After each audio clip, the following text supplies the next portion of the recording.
Hey y'all. Hey. Waiting for folks to come in. Hey y'all. So I'm Trace Nelson and we back at it week 10. So this is a collaboration between Black Food Folks and Afropunk. This is again week 10 of Politics of Food. Um I don't know, so excited. Let me see. We've got some of the funnest people ever this week. Let's see. Hey, see if we got them in. I hope Oh to my say goodness. Yes. hi. How are you all? Okay, how are you? Doing okay. Good. So, like I was saying, this is week 10. And I am so excited to have MJ and Sicily of Food Plus People. These are the two of the funnest, coolest, smartest women doing this work right now. And so that's the context, right? The Rona happened and Black Food Folks took to Instagram. And then everybody took to Instagram at the same time. I think we were all just home thinking about what we could kind of strategize, how we could think, how we could sort of collectively gather digitally, right?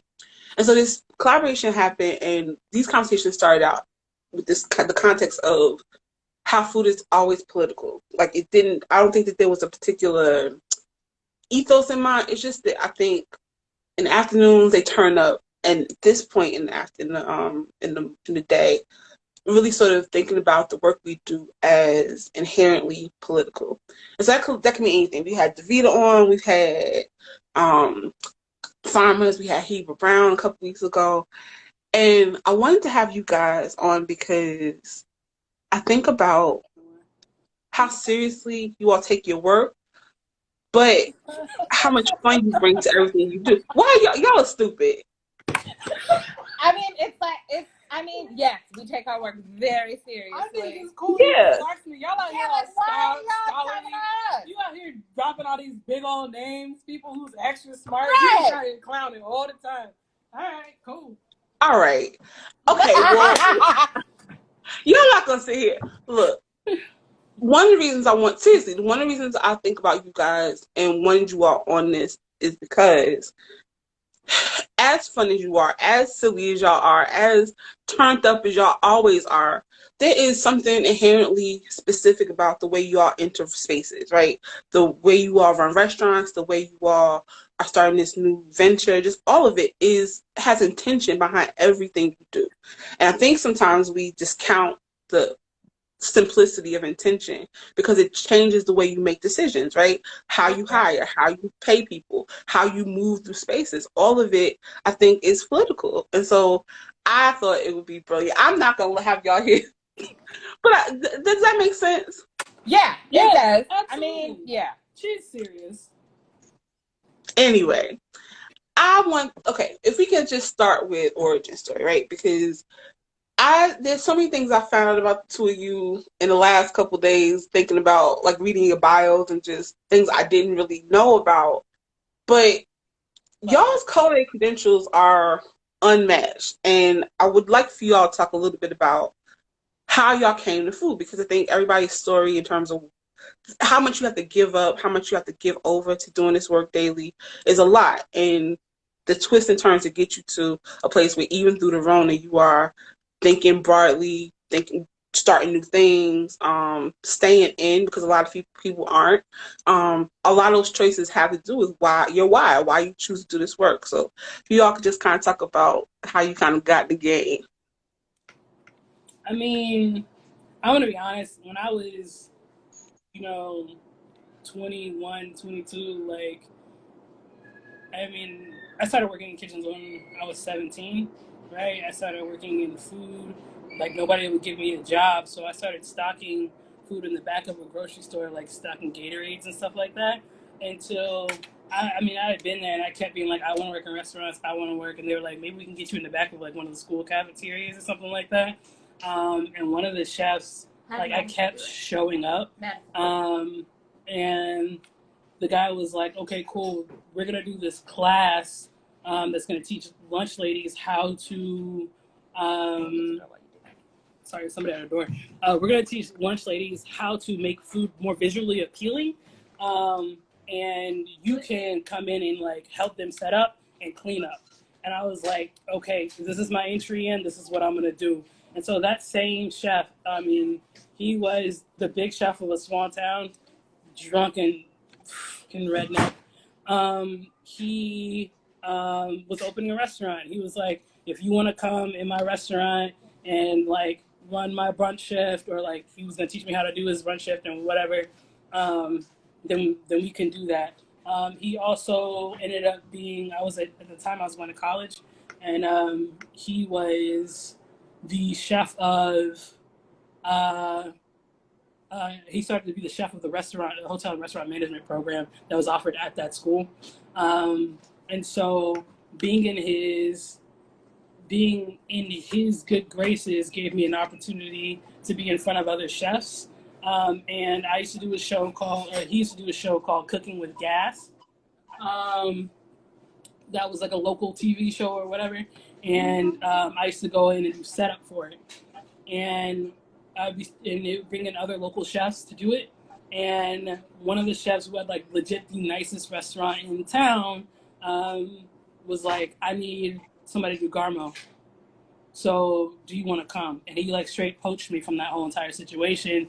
And he was the person who was like straight up farm to table, who really didn't just see me as somebody to be doing the grunt work, but somebody who could like develop. And he took me like, you know, I'm 19 doing like dinners like on farms, like off-site caterings, events, starting to do barbecue challenges, like all-night events, like 2-3 days kind of situations, and really got a taste for really wanting to like be the best. And that kind of led me to almost dropping out of school because I wanted to figure out how to make money and save money to go to culinary school, which scared my parents because they were like, it's not a real job. But then also they got to the point where I did actually unenroll in school, didn't sign up for any classes because I was on like scholarship money and whatnot. And my dad was like, if you'll go back and finish school, I'll give you my GI Bill so that you can go to culinary school. Because otherwise I wouldn't have no any kind of access. Sorry. That GI Bill is so fascinating because nobody ever thinks about that. Like, anyway, the GI Bill is a big deal. Like, I forget, people forget about the fact that it's subsidized. Like, that's the government saying, like, here's a way for you, here's a pathway to education. Like, the CIA starts because of the GI Bill. Like, all of, you know what I mean? Like, you don't. Anyway, sorry. Right, and because otherwise, like my opportunities to go to culinary school is if you could go to Le Cordon Bleu through the Navy. Oh. Right? Those were the two things. Like, how was I going to pay for culinary school?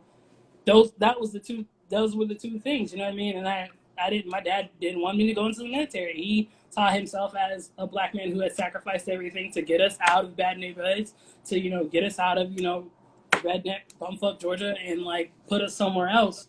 So the idea of me going into that, I think, was like kind of like he was like pump the brakes,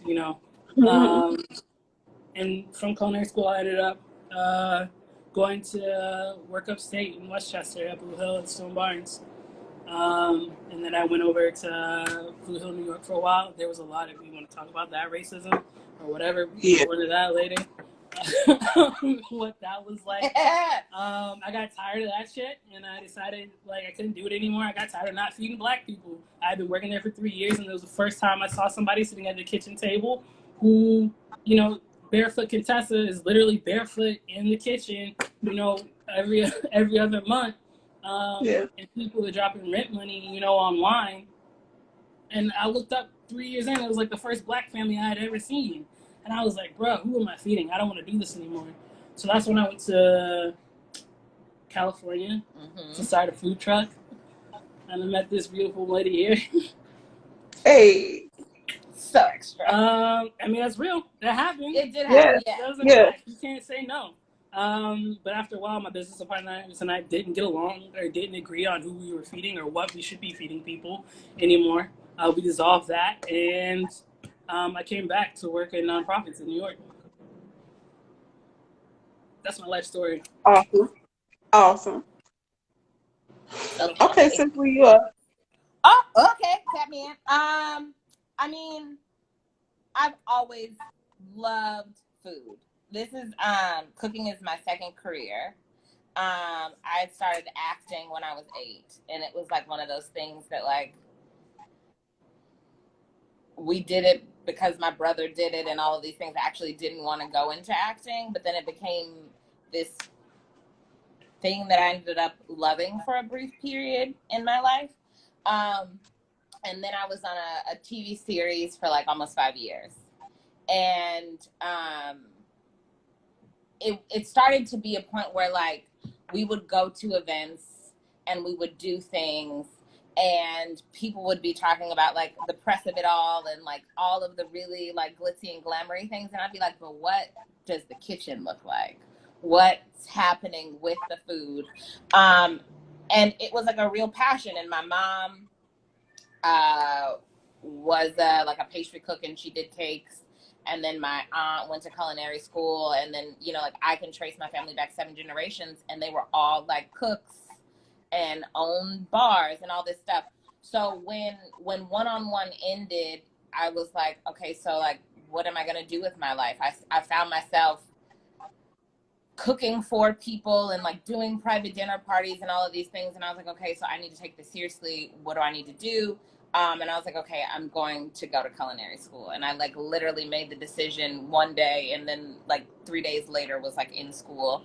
I ended up going to the Cordon Bleu when it was a What? when it was Yeah. a thing. Then it Caveat. was a whole nother whatever. And so, but I went with like a very open like mind and super like I'm just gonna learn and dive in. So it was really interesting because my career didn't start in restaurants. I started in like food styling and R&D. So I started I did a double internship while I was in school, like with the LA Times Test Kitchen. Um, and started freelancing for them, and this food stylist in Los Angeles that did like all the big movies. And so I started doing that. So it was weird to me that like the worlds were like intersecting in a little bit in the beginning.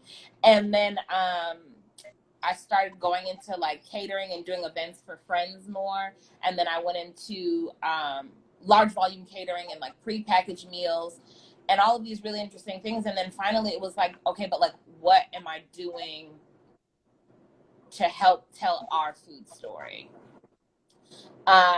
So I started venturing away, and then from all of those like corporate things, and then I was the sous chef on a food truck, and that's where we met. And then I moved to the Bay Area from Southern California, and I joined La Cocina with my mom. And we Yeah. opened a restaurant called Pinky and Reds, which is on Berkeley's campus in Cal. And that was us telling the story of our family, the 7 generations, what that food looked like. Everything's like diner food on a sandwich. But then it became a space because Cal is so liberal and so white, and often people confuse white liberals with allies, and they're not. They're just white people who think they've arrived. So it became a thing where it was our responsibility to carry on this legacy that my family has had of like the Sunday dinner idea and inviting everyone in when they had nowhere to go.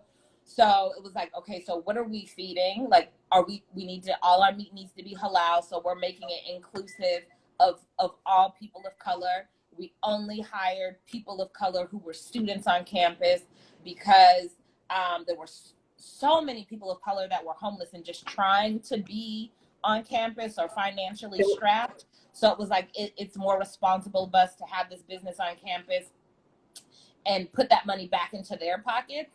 But I mean, it was like a whole thing though, because the white people tried to kick us out, and the student union and all the kids had to like petition and do a change.org so we could stay. And it was beautiful. My mom is still there, and so as our relationship began to like develop more, it was like I had to make the decision, like we we needed to move to New York to like be a family. And that's where I opened a very beautiful but problematic restaurant, and got fired, because I was working with a nonprofit that was about people of color, and it said it was about people of color, but wasn't about people of color.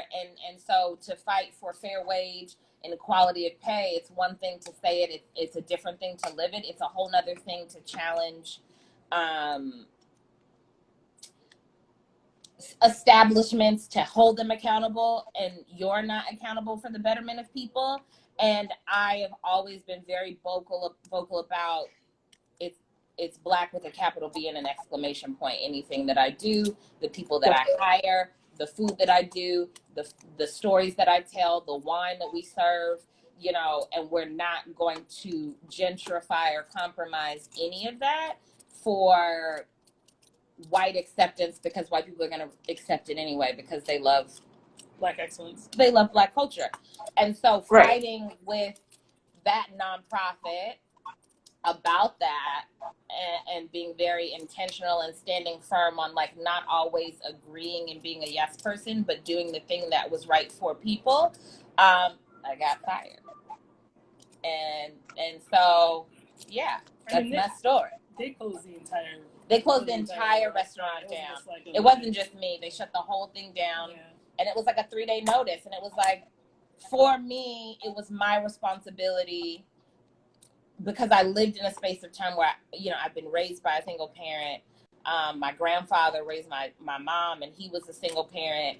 And to show up for Black single parents, right? Like, so I hate going into spaces, and I say this a lot, like, white women, y'all get all the privilege and are so strong for trying to work shifts that fit in taking your kids to school. It makes no sense for me as your employer to pay you $15, $18, $20 an hour and hire you, and you're paying a babysitter $15 an hour.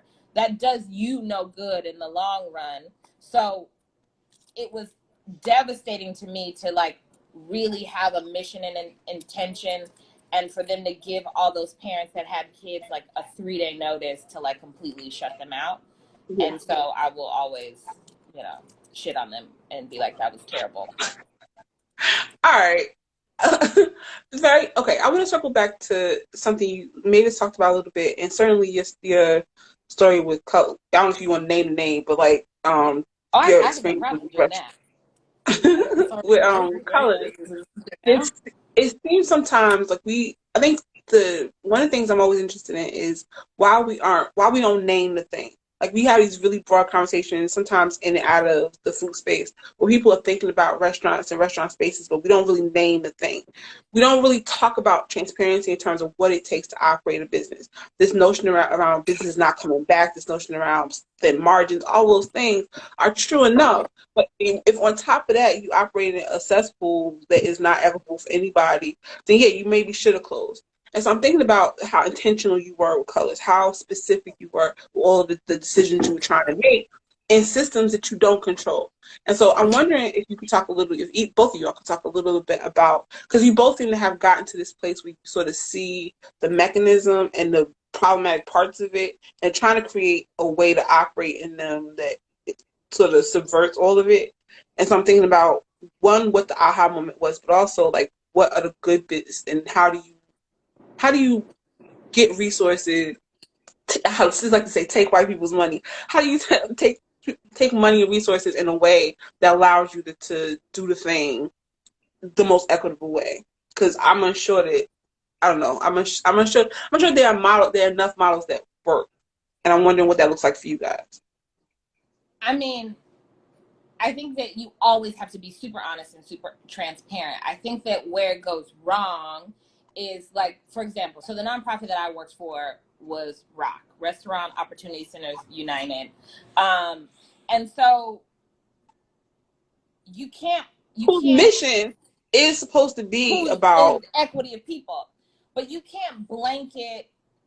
Run by an Indian woman who speaks to Black women. Her whole entire platform is about restaurant industries was developed on the backs of slavery. Right, backs of slavery, and tipping is about slavery and enslavement, and like all these women, all these black women who cannot speak to a black woman, like doesn't have the time to look anyone in their eye, right? And that's when you know something's wrong. But I mean, like, I think that often people assume that help is you looking down your nose for people and giving them a handout, and don't realize that, like, you know, I always ask, like, in that space now in Rona and like everything that's happening, what is help and what is your help versus what is empowerment, right? Like, so I appreciate the idea that all people need to be paid where, like, that's not an argument. Duh. That's a, like, obviously. But you can't base principles that happen in New York, like they were bringing people from California like myself in to New York. Those are like apples and oranges. We don't have a sub-minimum wage in California. So even the base of how we start this work is totally different. California operates from a place of privilege, right? Like, so it was like being in New York, cool, we have sub-minimum wage. And you think that tipping should be a thing. You've gone out and you said that we need to tip our front of the house because it's not fair. Okay, fine. So bare minimum, you're paying people $15 an hour to come in here. So what you're saying is, front of the house, the forward facing, the thing that people see, typically the white people are more valuable than the people in the back doing the work, right? Like that goes down to the dishwasher, all of that. So if I'm paying someone to be in front of a house, $15 an hour plus tips, bare minimum, there's no way that I could start anyone who doesn't get tips at $15 an hour. The math is what you're saying is this person that people see is more valuable when it's an intricate dance of the process of getting food to a plate, hospitality, and service. So for me, I was like, cool. So that means that anybody walking in the back of the house, that includes the dishwasher. The dishwasher started at $18 an hour, right? Okay, fine. Then you have tax. So tax on a person is 33% here minimum, depending on where you are. California, they're going off of California standards, they're 22%.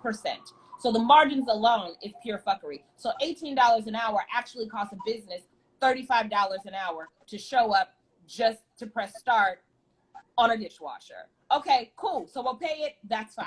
So then that means that the guy who's the dishwasher, okay, if we're going to pay him $18 an hour, are we bringing our line cooks in at $18 an hour too? Fine. So that just shows that there's no potential for upward mobility based on what you're saying, because there's no way that a person who's had a career as a cook, sous chef, whatever, that's starting at $18 an hour can come in and say, okay, let's train the dishwasher to be the prep guy. So once he goes up from being the dishwasher to the prep guy, we're going to pay him what now? That you've now started an elevated position at the same price, so they can't go anywhere. But not only that, because my argument was do away with tipping as a whole. And they were like, that's terrible. You're going to go out there and say we're anti-tipping.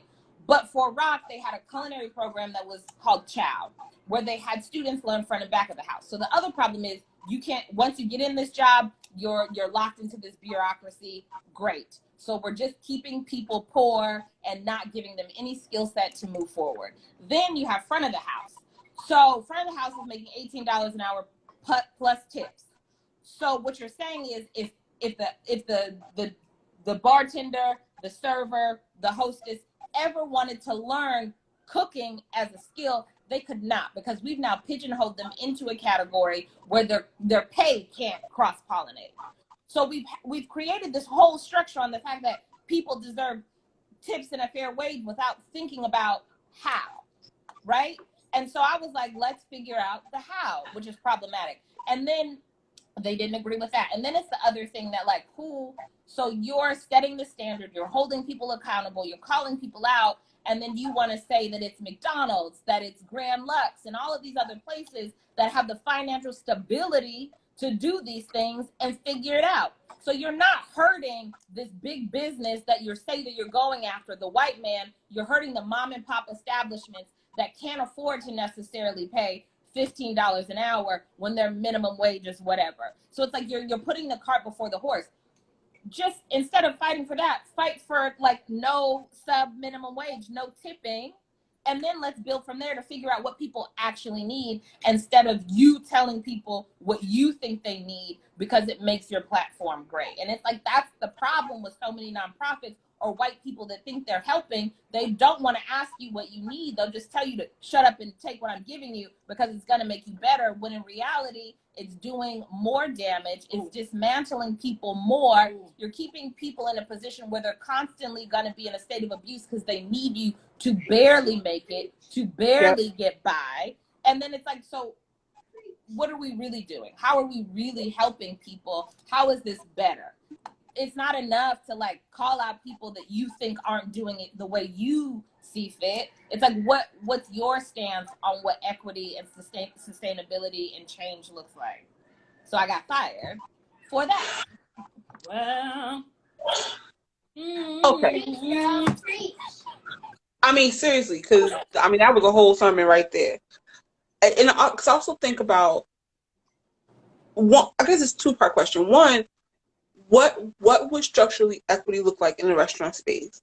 But then also, I wonder about what tweaks in the, because I mean I feel like you were getting momentum in the work you were doing, right? Like aside from like the buy-in or sort of Rock's buy-in or like the money behind the space buying into your idea, the tangible like ethos is sort of building structure. What would have needed to change? Like, what is it a matter of charging more? Is it Hi, anyway. Angel.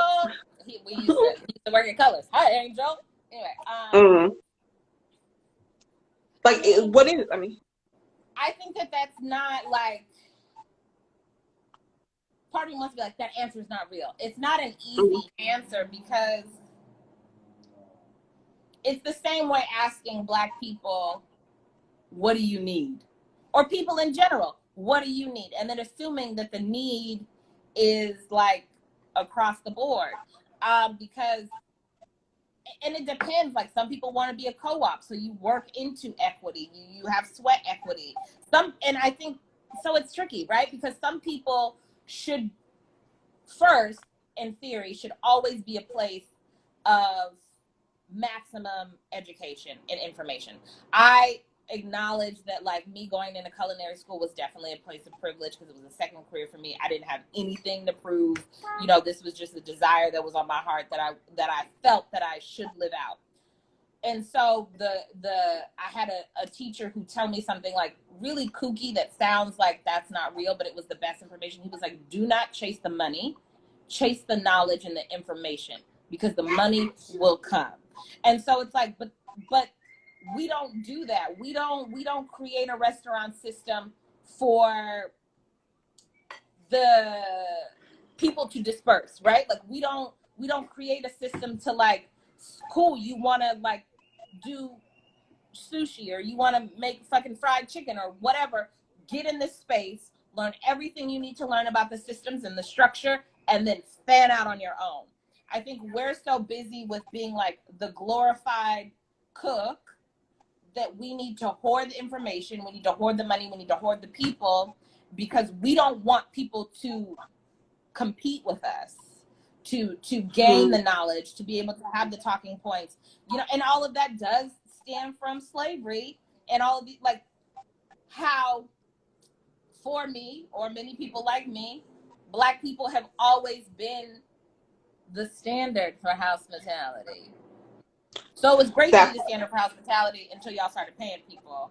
And then it was like, slide over and let me show you how to do this. But your leg is like jumping. What do you want to say? My bad. I can feel her like, oh. No, so I guess for me, like, I think it's a horrible question in that, right? So we know that none of these systems were built for us. So why the fuck are we trying to fit into these systems, right? When I'm an owner of a restaurant, I think the biggest failure that people do is like they run their restaurant based on the models of other people's restaurants and capitalism. That's not what the fuck my point is. When I'm kind of out to feed people, then what the fuck I need to do that for, right? Like maybe I should talk up enough bombs. I apologize, but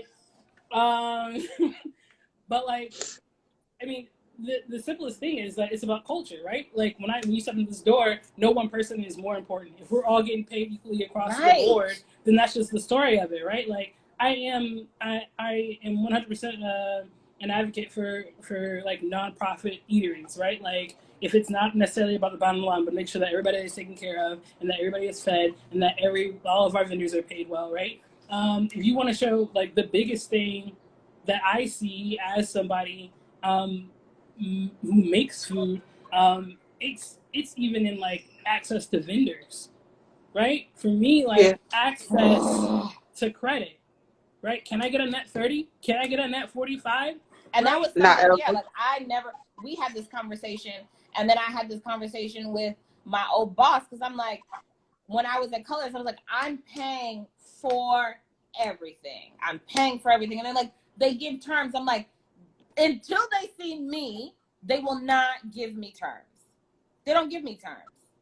They don't get, when they walk in there and that rep sachets in there and they're like, who's in charge, and they don't look Caucasian, they're gonna go, oh, we'll see what we can do.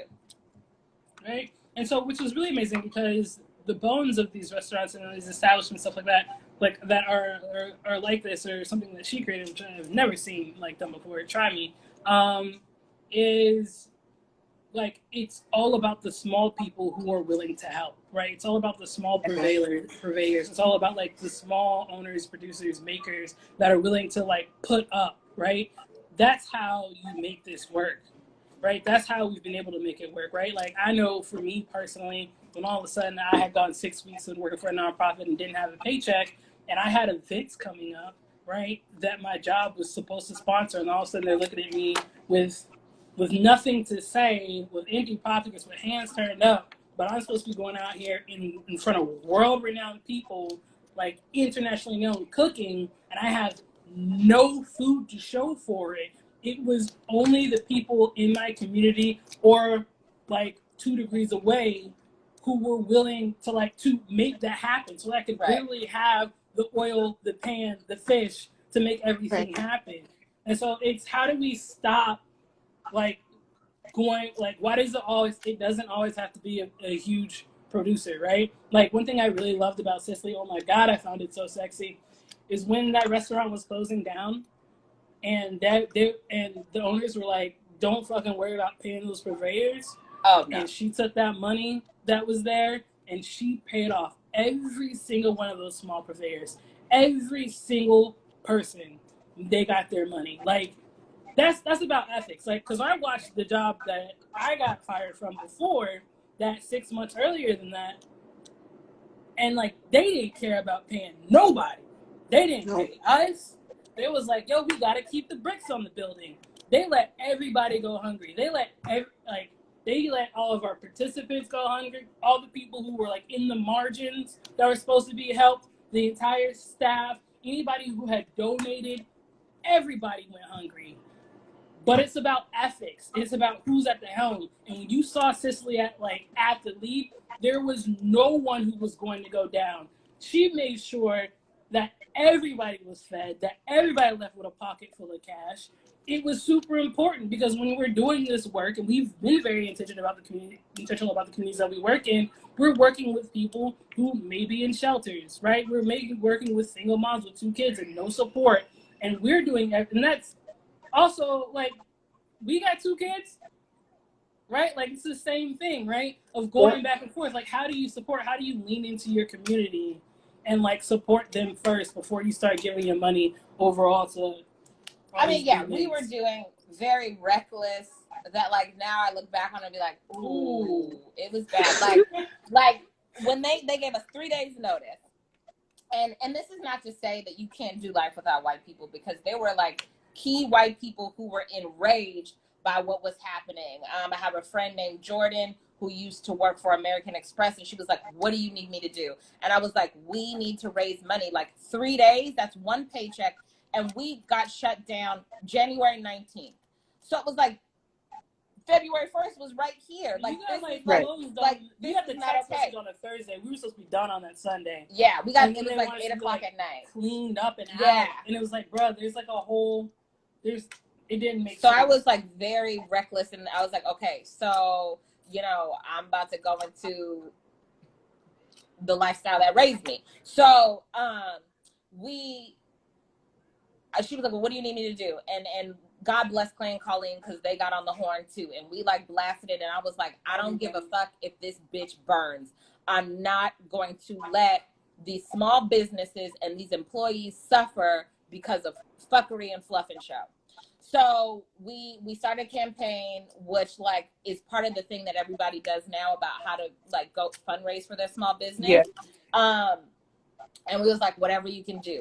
There were like things that like my friends had designed all the plates, and so we had like, they had like gave us terms, right? So they were like, all the plates you can have, and just pay us in 30 days. I was like, we're closing in 30 days. What do you want us to do with these plates? And they were like, fucking sell the plates so you can raise money to have to give your employees. So we sold all the plates that we could sell. We our vendors, I was like, listen, we owe you money. Like, it was super important for us to like have small wine vendors and tell a black ass story, or a story of like the relationship between rock and colors and 9/11. So one of the guys that worked in the towers at the restaurant that wanted to be a somm, he started a wine distribution business. So we put his wine in the space, and it was like, we're going under. We have all this money that we owe you. Let me raise the money to pay you, and then whatever we can keep, we're gonna sell, and whatever bottles that are potentially open, we're gonna sell it and do whatever. And so, but I mean, and so like we had single parents, and I was like, do you guys want to? We're gonna raise money to give it to everybody, because we had like a staff of like 12 or 13. So it was like, however, we're gonna give people money whatever way. But the moms that were like in shelters or like needed this, and they'd be like, well, we can't do it because we don't work weekends and we have kids. I was like, this whole last basement is down here. Bring these kids. My daughter will babysit so you can work your shift, so you can get paid, so you can get these extra tips, so you don't even have to worry. So it was dope that like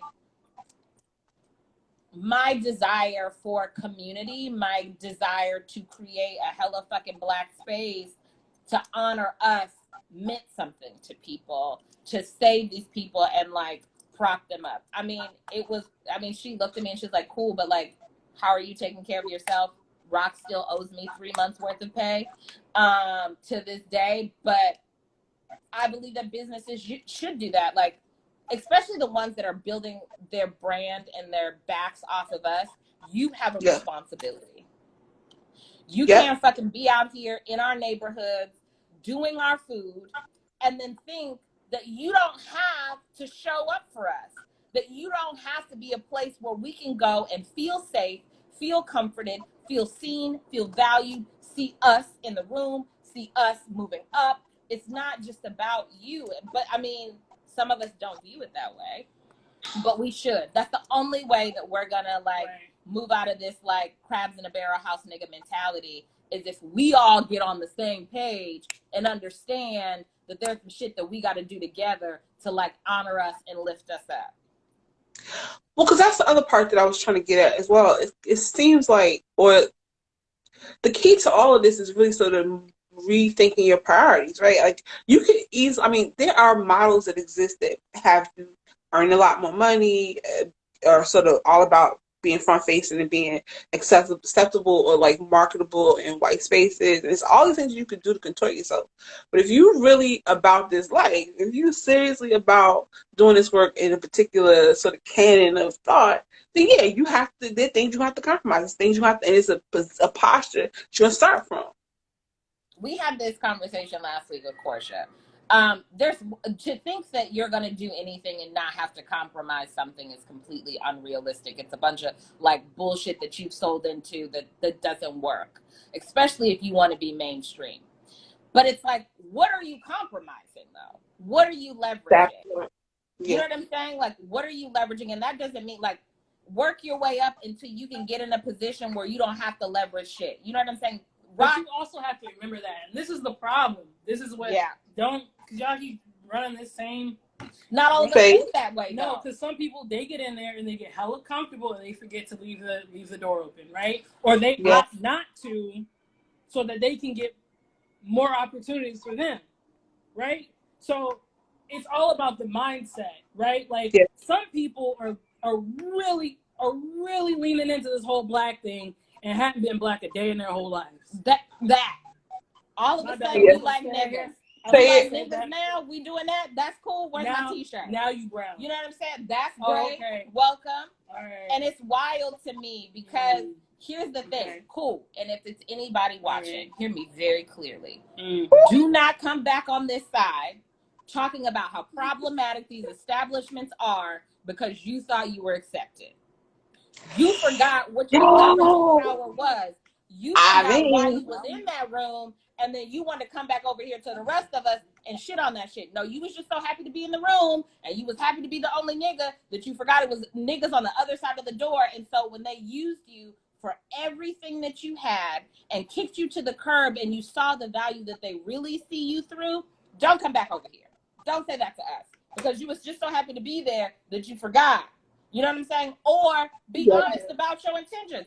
This is a me moment. Cool. Make it a you moment. But don't build that up. Don't be the representative for the rest of us. That's like, you can't be out there and then like the issue is like, you have to bust that door open.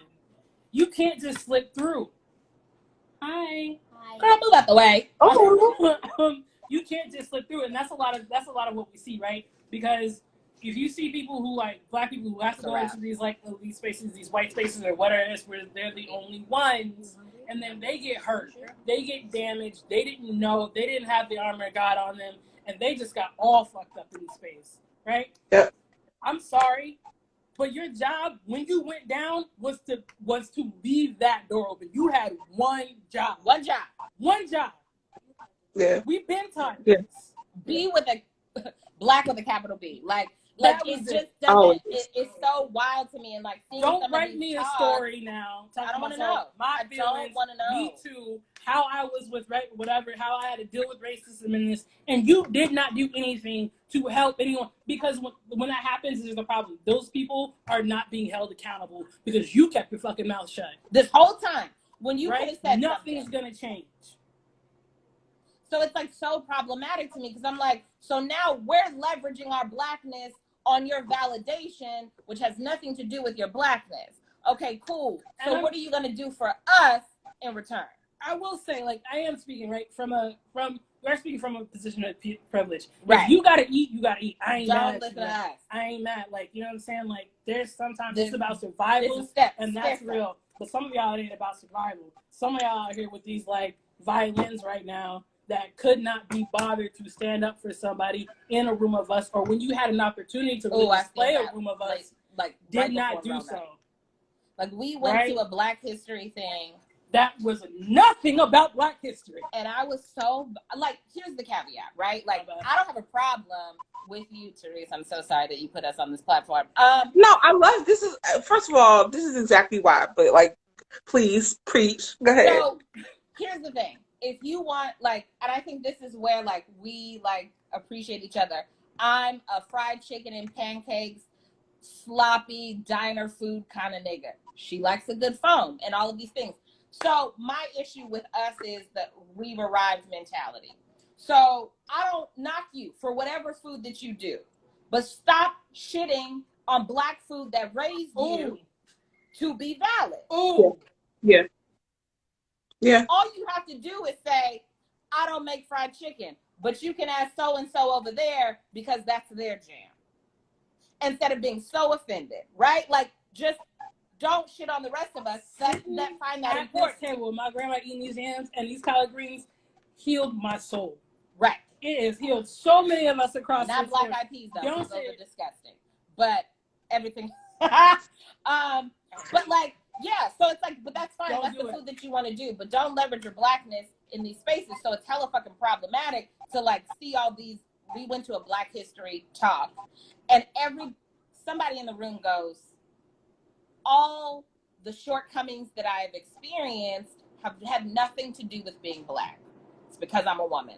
Cool, you got them confused. You thought one wasn't the other, but that's fine. We'll keep it there. We'll put it on pause. And then, so a black girl gets up and she goes, I go to this school. The establishment is hella problematic. Being a black woman, speaking up for us, speaking up for me, they always silence me. What do you say to that? Every fucking person on that panel and black person in that room was like, gaslit her. That's not real. You have to understand. It's like competition and all this stuff. And people in the audience stood up to be like, racism is real. So people who were working the panel were like, that's not a thing. And it's like, so I think for me, the thing that five of y'all up here, y'all can't nobody speak to that? And Black History Month? And another thing is, I don't understand why it's a Black History Month panel. None of them were Black American. Well, can we have that conversation? I feel like we do that to devalue blacks in America. White people don't want to touch that because they don't want to say, yes, my granddaddy. So how we have Black history? We got 4 people on this panel. If we got 4 people, 3 of them are light brights mixed with something else, right? And nobody is Black American.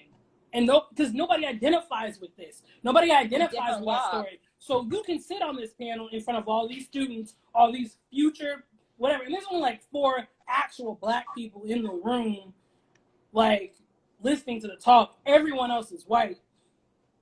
And so you're sitting up here in front of all these white people, confirming the narrative. Yeah. But the experience that we've had is totally different. And so, like, cool, you don't. And so it was very odd to me as a Black person, but then it was also problematic. This desire for whiteness and this colonized thinking that we have, because okay, so what if her legacy was tied to the words of encouragement that you had for her at that moment? What if her gift was tied to saying, keep going, fight the good fight? And none of you had that for her. And that girl walked out of that room in tears.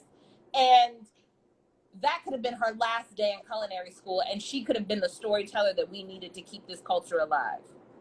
Yeah. And none of you had time for that. Do not despise small beginnings. But like, nobody on that panel was going to eat off that panel. That's my real problem with it, right?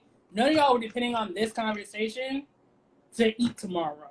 Yeah. Or to feed your families. It wasn't that big of like, it was out there, but it wasn't that big of a thing. And it's just so like, we need a this kind of frivolous, yeah. No, it's because I think about sometimes of we make the part you said about the small interaction. Like we do so many grand things. We think about these concepts in such like large scale and don't realize that it's legitimately the small, intentional, person to person movement that is really good. How you all curate all of your purveyors. But the idea of that girl in that room, I mean, I wonder sometimes about what the hell are we doing? What are we really doing? We don't, I mean, so we talk about slavery, right? But we don't talk about disenfranchisement, the way we hold it to slavery. Disenfranchisement is real as fuck. Being scattered with no collective understanding and no real plan and no attachment to an understanding of who you are is real. How can we say this is what we need to move forward if we don't understand where we're starting from? Yes, and it's by design, right? Like it's in a lot of ways, it's by design. Y'all, we getting kind of close to the hour, and it's so good. If anybody has any questions, please, but people have been going off in the comments, so hopefully, we can kind of keep it tight. But I want y'all to talk about food for people, because I feel like all of this has kind of led y'all to this space of thinking about what, not post-Rona, just what exactly are you all how are you gonna move through the world? What I think of it as like the hub for the guiding ethos of you guys' work, and I just wonder about what that work is going to be, what you feel like, what all of this has taught you, and just kind of what's the not pivot, but what's the move forward? What is Food Plus People? I mean, like food plus people. I don't know. We don't know. It was just like all the conversations and questions and gaps, and we have a desire to do food. Like, I think that we do this prepackaged soup, and it's a dried soup, and we were having this discussion because it was really like problematic living in our neighborhood and seeing that our neighborhood is like a food desert. It was like, what are the gaps in the holes? What? I just want context for this, because you're saying that our neighborhoods are a food desert, but like less than a mile away is the distribution spot for Fresh Direct, Baldor, everything else that you could think of. It's an intentional food desert, right? Like, we're gonna talk about apartheid. Go ahead. Yeah. So, like, for us, like, I think the soup is like a really great example of it. So we were like, what are things that we can do? What are products that we can create for people first, like the Fluff and Show, who love food, right? Like, who love to cook, love to experiment, but that really solve problems that people live on their day-to-day where we're not exploiting their lifestyle. So like the soup mix was completely dried, and so we started this whole process with, what if we could come up with a line of things where you could just add one ingredient. So the soup mix and a few other of the products are like just add water ingredients. So we would talk about, like, because EBT, food stamps, it's all a scam, right? Like, it's help, but it's not real help, because white people will be like, just shop the perimeter of the grocery store. What a privilege. How much money are you going to spend shopping the perimeter? Right? So, or like going to, I didn't know the perimeter wick. Right. Ain't nothing on the perimeter wick, nothing. So it was like, and then it was like really interesting going to these farmers markets and learning about, like, years ago, like the price match idea. Mm-hmm. And the way people treat you, the way I've seen people treat you when you pull out your EBT card when you white versus when you pull out an EBT card and you have to give them the tokens and you're black, right? So it was like, how can we make products that are in the center of the grocery store, the center of the market, that really solve a need? So it was like, okay, well, let's come up with this soup that we like completely dehydrate, that we make that super cool, that just adds water. So it was like down to thinking about the packaging of how can we make products where if you're living in a shelter and you only got a hot plate, or you only have hot water, or you're a college student living in a dorm, or you are terrified of cooking, how can we have that conversation through food that highlights Black food? Why is your leg twitching so fast? What do you want to say? No, go ahead. No, I'm just saying, like whatever, like all the things you're saying, but yes, to me personally, I hear you, I'm all in line with it, but it's also about it being a dignified meal.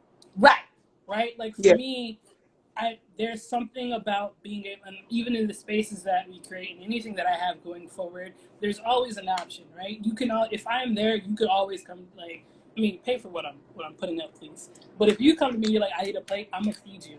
I've always been that person, you know what I mean? So how do we create something that there's nothing really dignified about a cup of ramen, right? Like, cup of noodles, like, I get it, we've all eaten it, grew up on it, but there's nothing you feel proud about eating it, right? It was a packet. You did not eat out of a styrofoam cup. Because they taste different. Two different stories about how that feels when you're eating that, right? Versus something you cook in a pot versus something that's in a styrofoam cup. Right. It's two different feelings. So the thing about it also is, like, when you are eating it, how does it feel, right? Yeah. I want these things I want our products to not only highlight things that are made by Black farmers, Black producers, right? Like, how do we invest in them, right? And like allow them to invest in us and what we do, but food that is actually like good, that tastes good, and you can feel like the humanity. A hot meal, like a luxurious hot meal, is such a privilege. Something that if you're in a shelter feels good, or if you are in an Airbnb overlooking a mountain feels good.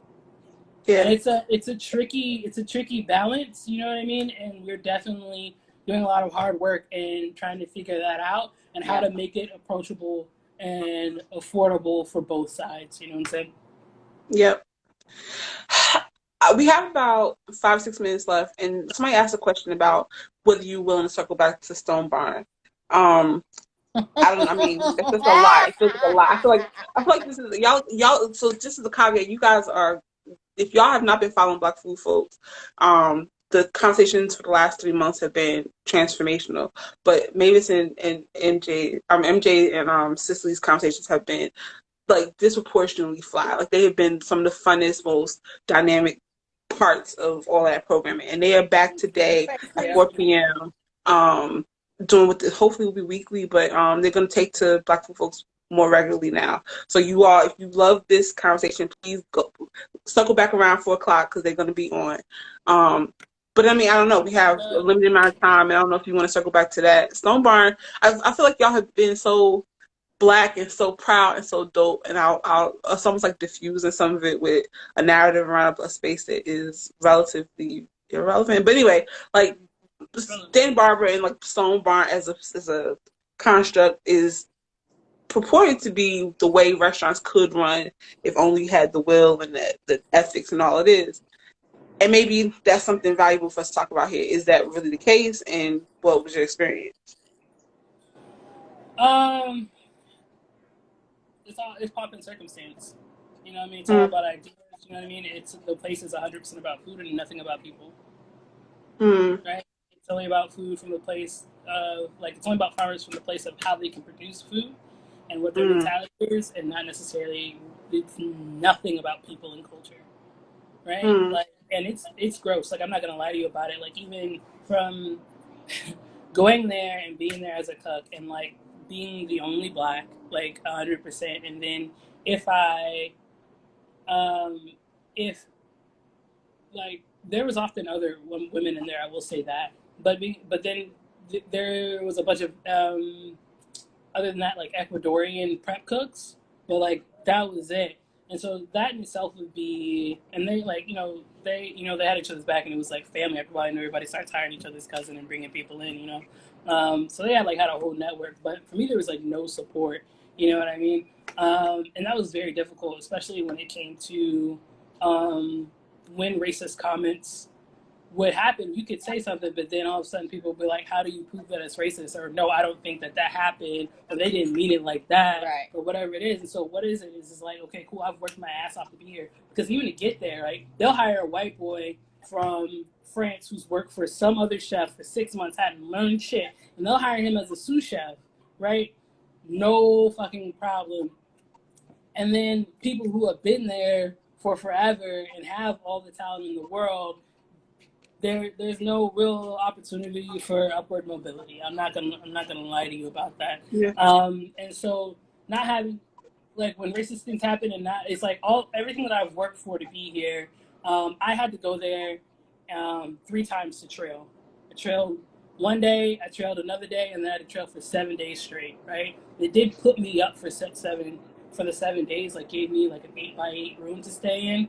And it was, the one wall was completely a window, and it was a snowstorm, so it was covered, and there was no curtains. And so somebody else brought me a heater, like, because they knew I was in the ice box, and they were like, you're gonna need this to survive the night.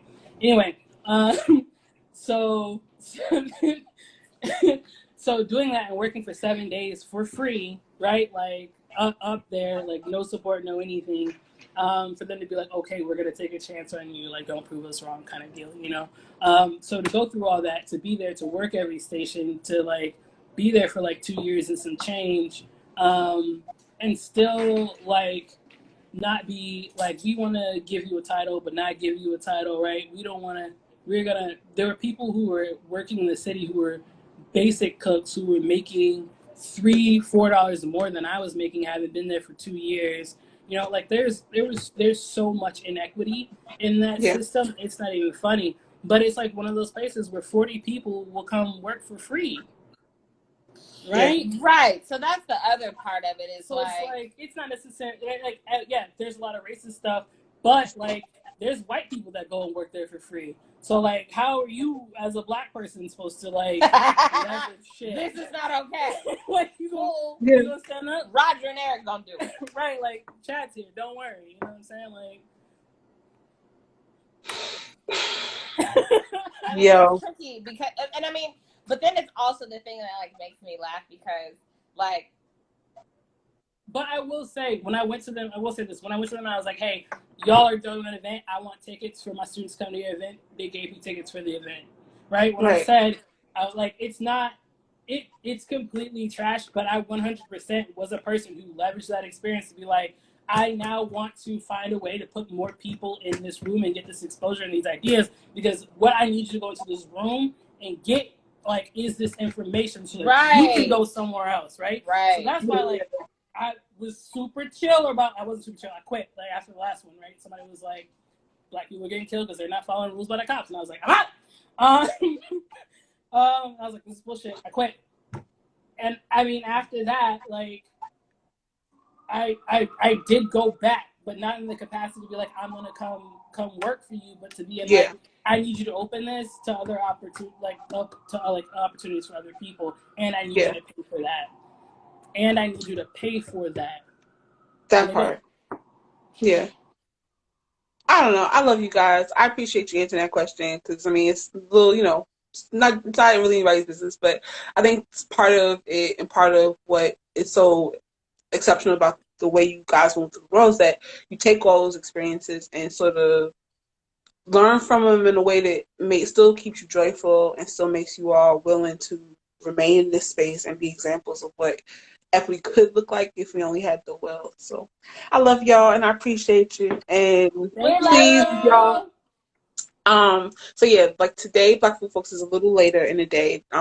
Colleen is on at 3 with Kelly. Yeah, Kelly. Who's she with? Kelly. Kelly Mayfield. Kelly Selects. You want to talk about like pivoting and like making a blessing into something? She's a wine distributor and she started selling like at-home wine subscription kind of thing. That's right. And then you guys are back on at 4, and it's gonna be lit. I don't know what we're talking about. Can we talk about this? I mean, that's the thing too. Like, that's one of the most exciting parts about watching you guys. You're not gonna do that to me. She's giving you today. That's because last night we laid in the bed and she looked at me and she was like, "You're not taking care of your hair. It's breaking off." See, that's love. That's love right there. That's love. Right. But I appreciate y'all and thank y'all for doing this. It was so dope. And yeah, we'll see you guys. I know I'll be on it for. Yes, thank you. We love you. Thank you. Bye. All right. Bye. All right, y'all. Week 10 is done. Thank y'all for sticking with us. We went a little bit over the hour, but Sicily and MJ are phenomenal. And you can go on over to Black People Folks at 4 o'clock and watch them. There's also, like I said, 3 o'clock. Kelly Mitchell is on with Colleen Vincent. And yeah, if you like this content, join me back next week. We're going to have June and Angela Provost. They're sugar farmers based in Louisiana.